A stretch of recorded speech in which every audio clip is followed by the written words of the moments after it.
زندگی میں کبھی بھی کسی شخص کے ساتھ بھی تعلق لالچ کا نہ بنائیں، ورنہ آپ ٹوٹ کے بکھر جائیں گے۔ سامنے والے کا کچھ نہیں بگڑے گا، آپ ٹوٹ کے بکھریں گے، اور رزلٹ کی امید کبھی نہ رکھیں۔ وفا ہوتی دو طرفہ ہے پر کرنی یک طرفہ چاہیے، یاد رکھ لیں۔ وفا ہوتی دو طرفہ ہے، کرنی یک طرفہ چاہیے۔ جو کہتا ہے نا سامنے والا کرے گا تو میں کروں گا، وہ بھی کچا ہے، وہ کمزور ہے، وہ ابھی پکا نہیں ہوا۔ وفا کرنی یک طرفہ چاہیے، تو کر، سامنے والا نہیں کرتا تو نہ کرے۔ تو اپنی طرف دیکھنا، سامنے والے کو چھوڑ، وہ نہیں کرتا تو نہ کرے، اس کا اپنا۔ حضرت امام احمد بن حنبل رحمۃ اللہ تعالی علیہ، یہ وفا کے عنوان میں بڑی اہم بات ہے اگر آپ کو سمجھ آئے تو۔ امام احمد بن حنبل رحمۃ اللہ تعالی علیہ جھیل کے کنارے، ندی کے کنارے وضو کر رہے تھے۔ ایک بچھو ساتھ ساتھ چل رہا تھا، وہ چلتے چلتے پانی میں گر گیا۔ امام احمد بن حنبل نے ہاتھ رکھا، بچھو کو باہر نکالا۔ جب باہر نکالا تو اس نے ڈانگ مارا۔ جس کی طبیعت میں ڈانگ ہوگا تو وہ ڈانگ ہی مارے گا، اس کے پاس ہے ہی اور کوئی نہیں تو وہ کرے کیا، وہ مجبور ہے۔ اس نے ڈانگ مارا، امام صاحب نے باہر رکھا۔ بھیگا ہوا بچھو آپ نے دیکھا ہو، جب ندی کنارے چلتا ہے تو پھر گر جاتا ہے، وہ پھر گرا تو امام صاحب نے پھر نکال کے باہر رکھا تو اس نے پھر ڈانگ مارا، پھر ساتھ ساتھ چلتے چلتے وہ گر گیا۔ کئی دفعہ ایسے ہوا، کئی دفعہ امام صاحب نے نکالا۔ ایک شخص قریب کھڑا دیکھ رہا تھا، وہ کہنے لگا حضور بس کریں، آپ نکالتے ہیں وہ ڈانگ مارتا ہے، چھوڑ دیں۔ آپ فرمانے لگے اچھا بھائی بڑا تو عجیب مشورہ دے رہا ہے، وہ اپنی بری عادت پہ ڈٹ گیا ہے تو میں اچھی عادت ہی چھوڑ دوں؟ وہ بری نہیں چھوڑ رہا، ڈٹ گیا ہے، بار بار ڈانگ مارتا ہے تو میں اچھی چھوڑ دوں؟ آپ اپنی طرف دیکھیں گے، ہماری طرف سے کوئی کمی نہیں آنی چاہیے، سامنا والا جانے، اس کا کام جانے۔ وفا کا رشتہ مضبوط رکھیں، دوستی کا تعلق مضبوط۔ میاں صاحب نے کہا چنگی مندی سجنا کولو 100 واری ہو جاتی، کتنی واری؟ پکی گل ہے نا جی، کتنی واری؟ میاں صاحب نے کہا 100 واری، ہم تو ایک باری بھی معافی دینے کو تیار نہیں۔ چنگی مندی سجنا کولو، ایسے نہیں آنے جانے والے سے نہیں، اس کے معاملے میں تو ہم خوددار ہیں نا، ہر ایک سے نہیں سنتے، وہاں تو ہم خوددار ہیں۔ سجنا کولو چنگی مندی سجنا کولو 100 واری ہو جاندی، یار یاراں دا گلا نہیں کر دے اصل پریت جنہ دی۔ دنیا میں وفا ختم نہیں ہوئی، پر ہم نے وفا کا رشتہ ہی نہیں بنایا، ہم نے تعلق ہی نہیں بنایا، وفا کا تعلق ہی نہیں بنایا۔ میرے شیخ سے کسی نے پوچھا تو حضور آپ ہاتھوں میں ہاتھ لے کے بیعت کرتے ہیں؟ تو آپ فرمانے لگے وہ تو ادا ہے نا، وہ سنت ہے، لیے تو ہاتھوں میں ہاتھ ہی ہوتے ہیں، لیکن فرمایا جب کسی کو سامنے بٹھاتے ہیں تو اصل بات ہی ہوتی ہے کہ ہم دلوں میں دل لے کے بیعت کر رہے ہیں، ہم دلوں کو دلوں سے باندھ رہے ہیں، اور یہ وہ رشتہ ہے جو قبر کی دیوار کے اندر جا کے بھی دوبارہ کھلتا نہیں، یہ قائم ہی رہتا ہے۔ رشتے وفا کے پیدا کریں، خلوص کے پیدا کریں، للہیت کے پیدا کریں۔ میرے نبی پاک سید عالم صلی اللہ تعالی علیہ وسلم نے اس وفا کو آگے پھیلایا ہے۔ نبی پاک سید عالم صلی اللہ تعالی علیہ وسلم نے رشتوں کی مضبوطی کا حکم دیا ہے۔ عرض کی یا رسول اللہ صلی اللہ علیہ وسلم، صحابی نے پوچھا حضور مجھے سب سے زیادہ کس صدقے کا ثواب ملے گا؟ ترغیب و ترہیب میں حدیث موجود ہے، حضور کس صدقے کا ثواب سب سے زیادہ ہے؟ تو اللہ کے رسول نے فرمایا تیرا رشتہ دار ہو، تجھ سے ناراض ہو اور ضرورت مند ہو، تجھ سے ناراض ہو ضرورت مند ہو تیرا اپنا، اس کو تو اگر صدقہ دے گا تو اللہ تجھے سب سے زیادہ اجر عطا فرمائے گا۔ رشتوں کو نبھانے کے لیے جن ضرورتوں کی ضرورت ہوتی ہے، جن حاجتوں کی، ہم جو رشتے بناتے ہیں نا، ہمارے رشتے ہیں ضرورت کے، لالچ کے۔ جب تک لالچ پورا ہوتا ہے رشتہ ہوتا ہے، حالانکہ رشتے ضرورت کے نہیں ہونے چاہیے، رشتے عقیدت کے ہونے چاہیے، رشتے محبت کے ہونے چاہیے۔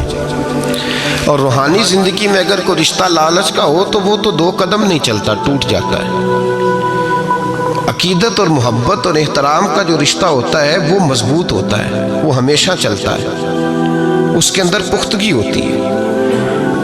وفا اس رشتے کے اندر آتی ہے جس رشتے کے اندر کوئی لالچ۔ ہمارے زمانے کے اندر یہ شور ہو گیا ہے کہ کام پیارا ہے چم نہیں پیارا، اس شور نے رشتوں میں کمزوری ڈال دی ہے، دراڑیں پیدا کر دی۔ ہم لوگوں کو پیار ہو گیا ہے سامنے والا کتنا، اور جب تک ہمارے کام کا کوئی شخص رہتا ہے تب تک ہمارا تعلق بھی رہتا ہے، اور جب وہ ہمارے کام کا نہیں ہوتا تب تک ہمارا اس کے ساتھ تعلق ٹوٹ جاتا ہے۔ یاد رکھیے میرے بھائی، جب رشتے کی یہ بنیاد ہو نا، پھر اس میں وفا نہیں ہوتی، پھر اس میں وفا، آپ کہتے ہیں سامنے والا وفا نہیں کر رہا، تو بھائی وفا کی بنیاد ہی نہیں تھی یہ رشتہ، یہ بنیاد نہیں تھا وفا کی، وفا کی بنیاد نہیں۔ اللہ تبارک و تعالیٰ نے قرآن مجید میں صحابہ کی دو قسمیں بیان کی اور فرمایا دونوں کے ساتھ میرا وعدہ ہے کہ میں دونوں کے ساتھ اچھا سلوک کروں گا۔ یہ سارے ستارے ہیں پر قسمیں دو ہیں، قسمیں دو، قبل الفتح اور بعد الفتح۔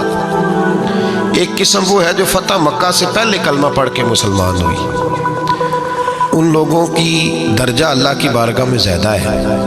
جو فتح مکہ کے بعد مسلمان ہوئے، اگرچہ وعدہ ان کے ساتھ بھی رب کریم کا ہے، سارے ستارے ہیں، سارے عظمت والے، لیکن چونکہ فتح کے بعد آئے تو ان کا وہ والا درجہ، ان کا درجہ زیادہ ہے جنہوں نے اسلام کی غربتوں سے پیار کیا، جنہوں نے بھوک سے پیار کیا، جنہوں نے بدر کی تنہائیوں سے پیار کیا، جنہوں نے احد کے پتھروں سے پیار کیا، ان کا درجہ شریعت میں زیادہ ہے۔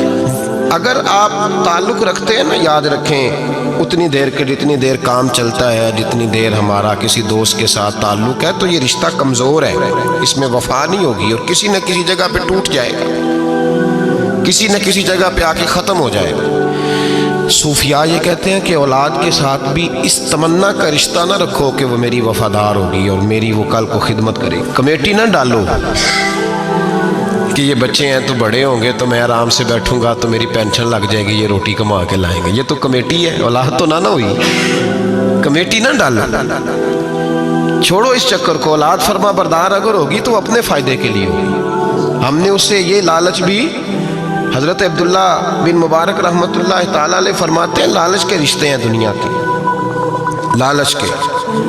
آپ کے انتقال کا وقت آیا تو اماں بڑا رو رہی تھی، عبداللہ بن مبارک رحمۃ اللہ علیہ اپنی اماں سے کہنے لگے اماں تو کیوں روتی ہے، تیرے تو اور بھی بیٹے ہیں،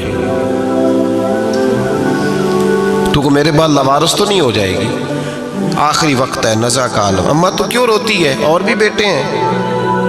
تو اماں کہنے لگی بیٹا اور بھی بیٹے ہیں پر جس طرح کا دھیان تو رکھتا تھا وہ نہیں رکھتے، جس طرح وقت پہ دوائی تو لا کے دیتا تھا وہ نہیں لا کے دیتے، جس طرح تو میرے کھانے پینے کا خیال رکھتا تھا وہ۔ کہنے لگے اچھا اماں اس کا مطلب ہے تو مجھے نہیں رو رہی، تو اپنی ضرورتوں کو رو رہی ہے کہ روٹی کون دے گا، کھانا کون لائے گا، دوائی، میں سمجھا تھا شاید مجھے رو رہی ہے۔ بیوی سے پوچھا تو کیوں رو رہی ہے، تو کہنے لگی تیری وجہ سے میری بادشاہی تھی، تو موجود ہے تو خاندان میں، معاشرے میں میرا ایک وقار ہے، تیرے بعد تو بیوہ کی زندگی ہوگی۔ آپ فرمانے لگے اوہو میں سمجھا تھا شاید مجھے رو رہی ہے، تو اپنے وقار کو رو رہی ہے۔ بیٹوں اور بیٹیوں سے پوچھا تمہاری آنکھوں میں کیوں آنسو چھلکتے ہیں؟ کہنے لگے ابا جس پیار سے باپ شادی کرتا ہے دوسرا کوئی نہیں کر سکتا، اور جس محبت سے باپ لا کے کما کے دیتا ہے دوسرا کوئی نہیں دے سکتا۔ فرمانے لگے اوہو میں سمجھا تھا مجھے رو رہے ہو، تم تو شادیوں کو رو رہے، میرے ساتھ تو تعلق ہی نہیں۔ پھر عبداللہ بن مبارک رونے لگے، اب پھوٹ کے روئے۔ کسی نے کہا آپ کیوں روتے ہیں؟ فرمایا آج سمجھ آئی ہے میرے ساتھ اگر بے لوث رشتہ ہے تو یا خدا کا ہے یا محمد مصطفیٰ کا ہے صلی اللہ علیہ وسلم، آج سمجھ آئی ہے۔ وہ میں نے جن کے ساتھ تعلق مضبوط کیا ہی نہیں، کبھی فجر چھوڑی، کبھی زور چھوڑی، کبھی یہ رہ گیا، کبھی وہ رہ گیا، کبھی داڑھی کا پروگرام بنا، کبھی رہ گیا، جن کے ساتھ میں کمزور تھا وہ میرے ساتھ مضبوط تھے، اور جن کے ساتھ میں مضبوط تھا ان کا میرے ساتھ کیا حال تھا۔ یہ کمزوری ہے رشتوں میں، وفا نہیں۔ ہمیں تو بھائی کام پیارا ہے، چم نہیں، بالکل۔ بچے شکایت کرتے ہیں، کہتے ہیں ابا کماؤ پتر سے پیار کرنے لگا ہے، بچے شکوہ کرتے ہیں، کہتے ہیں جو آدمی جیب میں زیادہ پیسے ڈالتا ہے ابا جی کا پیارا ہے۔ باپ شکوہ کرنے لگے ہیں، کہتے ہیں میں مالدار ہوتا تو میرے بچے بھی فرما بردار ہوتے۔ رشتوں کو روح کا رشتہ بنائیں، وفا کا رشتہ بنائیں، وفا کا۔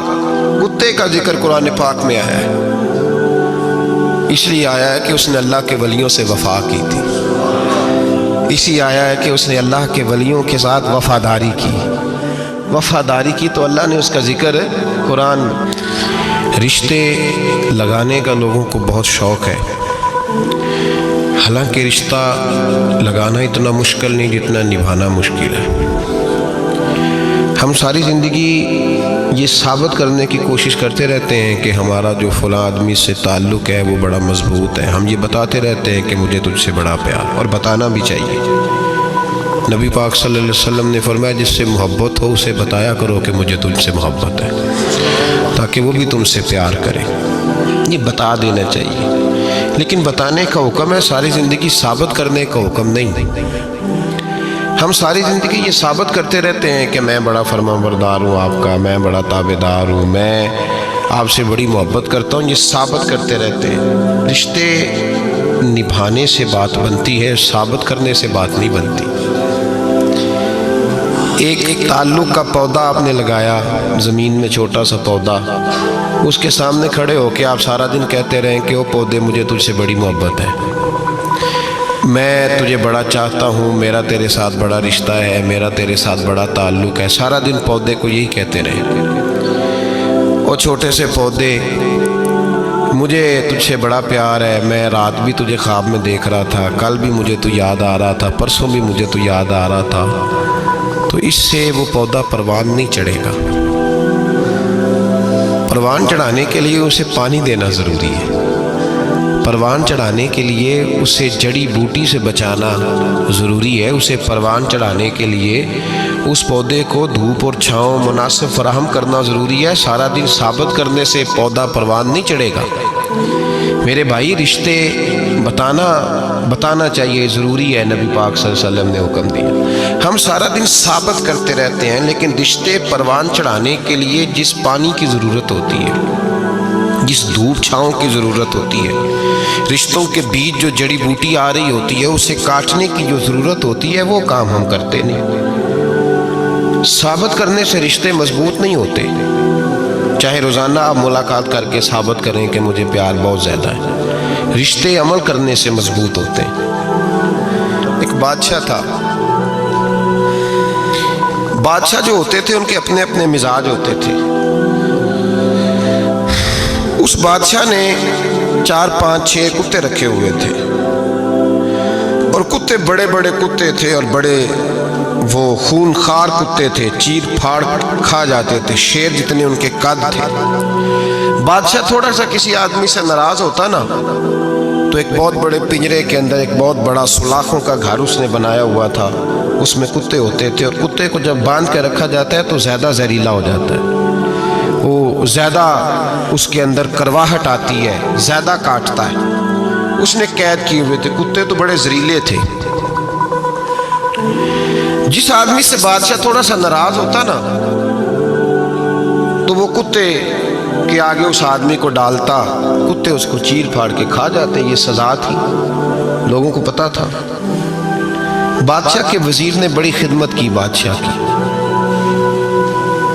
35 سال تک نوکری کی، لیکن ہر سورج نے غروب تو ہونا ہی ہوتا ہے نا، ہر چاند نے ڈھلنا بھی ہوتا ہے۔ اب بوڑھا ہونے لگا، وہ جو مضبوط حافظہ تھا وہ کمزور ہونے لگا، ہلکی ہلکی غلطی۔ بادشاہ مزاج کا بادشاہ تھا، پر نہیں سمجھ میں آیا، تو میں نے کہا کہ لوگ کہتے ہیں ہمیں کامو پیارا ہے، چم نہیں، تو رشتہ وفا کا تھا ہی نہیں۔ وزیر سمجھنے لگا کہ اب نہ میں بھی غلطیاں کرنے لگا ہوں، تو ایسا نہ ہو کسی دن میں بھی ان کتوں کا شکار ہو جاؤں۔ اس نے بادشاہ سے کہا کہ بادشاہ، مجھے آہستہ آہستہ معذرت کرنے لگا، قدم ہٹانے لگا کہ مجھے چھٹی دے دی جائے، اب میں بوڑھا ہو گیا ہوں۔ لیکن اس نے کہا نہیں، جب تک میری طبیعت نہیں مانتی تم نہیں جا سکتے۔ مطلق العنان لوگ تھے، وزیر خاموش ہو گیا، پریشان رہنے لگا، غلطی ہو گئی ہے تو پھینک دے گا۔ ایک تجویز اس کے ذہن میں آئی، وہ جو کتوں کے پنجرے پر محافظ بیٹھا تھا نا، جو ان کو کھانا ڈالتا تھا، روٹی ڈالتا تھا، گوشت دیتا تھا، اس کو ایک دن کہنے لگا یار تیری ڈیوٹی ہے سارا دن کتوں کو کھانا دینے کی، گوشت دینے کی، تو 2-4 دن ڈیوٹی مجھے نہیں دیتا؟ تو لے لے، میں تو پہلے پریشان ہوں، سارا دن ان کی دیکھ بھال کرتا ہوں۔ اس نے کچھ تھوڑا سا گوشت لیا، پنجرے کے باہر کھڑے ہو کے کتوں کو ڈالا۔ اگلے دن تھوڑی روٹیاں لے آیا، کتوں کو ڈالی۔ 2-4 دن، ہفتہ، مہینہ، سال بھر، جتنا اس کو موقع ملا وہ دن بھر خدمت کرتا۔ بس وقت ایک دن آ گیا، بادشاہ کو کوئی بات اچھی نہ لگی۔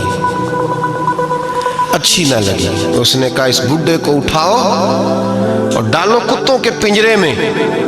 ساری زندگی یہاں رہا، اسے ابھی تک نہیں پتا چلا میرے مزاج کا۔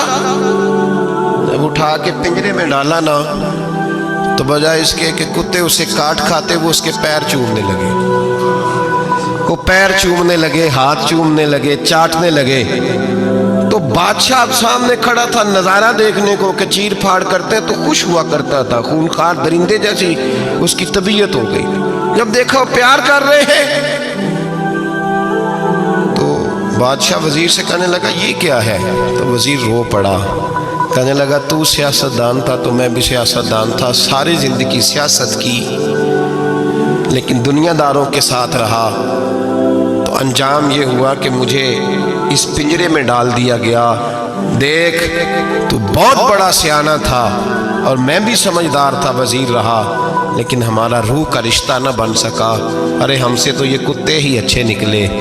تیری 40-35 سال خدمت کی تو تو نے کتوں کے آگے ڈال دیا، انہیں تو چند مہینے روٹی ڈالی ہے، میرے وفادار ہو گئے۔ چند مہینے روٹی، جنہ تنا وچ عشق نہ رچیا، کتے او نہ تھی چنگے۔ جنہ تنا وچ عشق نہ رچیا، کتے او نہ تھی چنگے۔ مالک دے کر راکھی کر دے، صابر بھوکے ننگے۔ اور بابا بلے شاہ صاحب فرماتے ہیں تو راتی جاگے تے شیخ صدا میں، راتی جاگ دے کتے تے تیتھوں اتے، مالک دا در مول نہ چھڑ دے، پانے مارو 100 جتے تے تیتھوں اتے، رکھا سکھا کھا دنے جار رکھاں وچ ستے، تیتھوں اتے ایک برکی دا قدر پچھانن، پاویں مالک ہو من ستے۔ ایک برکی دا اوپر کھڑے ہو کے کام نہیں کرانا پڑتا کہ میں کھڑا رہوں گا تو کام صحیح ہوگا، جاؤں گا تو نہ۔ ایک برکی دا قدر پچھانن، پاویں مالک ہو من ستے۔ پھر اپنے آپ کو مخاطب کیا، کہنے لگے اٹھ بلیا، چل یار منا لے نہیں تے بازی لے گئے نہیں کتے۔ اٹھ بلیا، چل یار منا لے نہیں تے بازی لے گئے نہیں، جلدی کر اٹھ جا، یہ تو آگے گزر گئے تجھ سے۔ او بھائی یاد رکھو، رشتہ وفا کا ہو تو قائم رہتا ہے اور بے وفائی کا ہو تو ٹوٹ جاتا ہے۔ مدینے کے محبوب سید عالم صلی اللہ علیہ وسلم نے مکہ فتح کیا، شور ہو گیا، اذا جاء نصر اللہ والفتح، فتح ہو گئی، ان فتحنا لک فتحا مبینا کے جلوے نظر آنے لگے۔ آج عرب کا نقشہ بدل گیا، حالات تبدیل ہو گئے، دنیا بدل گئی۔ محبوب پاک سید عالم صلی اللہ علیہ وسلم اس شان سے مکے میں داخل ہوئے کہ ہر کونے سے نبی پاک کے نام کے نعرے بلند ہونے لگے۔ ابھی 10 سال پہلے نبی پاک روتے ہوئے مکے سے نکلے تھے، 10 سال قبل روتے ہوئے گئے تھے اور 2 غلام حضور کے ساتھ تھے۔ آج اسی مکے میں حضور آئے ہیں تو لگتا ہے پہاڑ اور پتھر بھی میرے رسول کے نعرے لگا رہے ہیں۔ تو ایک عروج ہو گیا، حالات ایک نیا رخ اختیار کر گئے، اور مکہ مکرمہ کے اندر اللہ تبارک اب تو احاطہ بڑا ہو گیا ہے، مطاف بہت بڑا ہو گیا ہے، حرم شریف کی مسجد کو وسعت دے دی گئی ہے، لاکھوں لوگ آ سکتے۔ اس وقت جب 10,000 لوگ آئے نا تو سیرت نگار کہتے ہیں یوں لگا جیسے درختوں پہ بھی لوگ چڑھے ہوئے، پہاڑوں پہ بھی لوگ ہیں، اتنا مجمع تھا۔ کہاں 2-3 لوگ اور کہاں ہزاروں کا اجتماع۔ میرے نبی پاک صلی اللہ علیہ وسلم نے طواف کیا اونٹنی پہ بیٹھ کے کعبے کا، پھر میرے محبوب تشریف لائے اور حضور نے خانہ کعبہ کا دروازہ کھولا، پھر میرے نبی پاک نے بت توڑے، پھر میرے محبوب نے خانہ کعبہ کے دروازے میں کھڑے ہو کے خطبہ ارشاد فرمایا، پھر میرے رسول پاک صلی اللہ علیہ وسلم کے جلوے زمانے نے دیکھے۔ ان سارے حالات میں دنیا نے ایک وفا کا عجیب منظر دیکھا کہ اس موسم بہار میں نہ تو آواز حضرت ابو بکر کے نام کی بلند ہوئی، نہ عمر فاروق اور نہ مولا علی کے نام کی بلند ہوئی۔ اس مجمع عام میں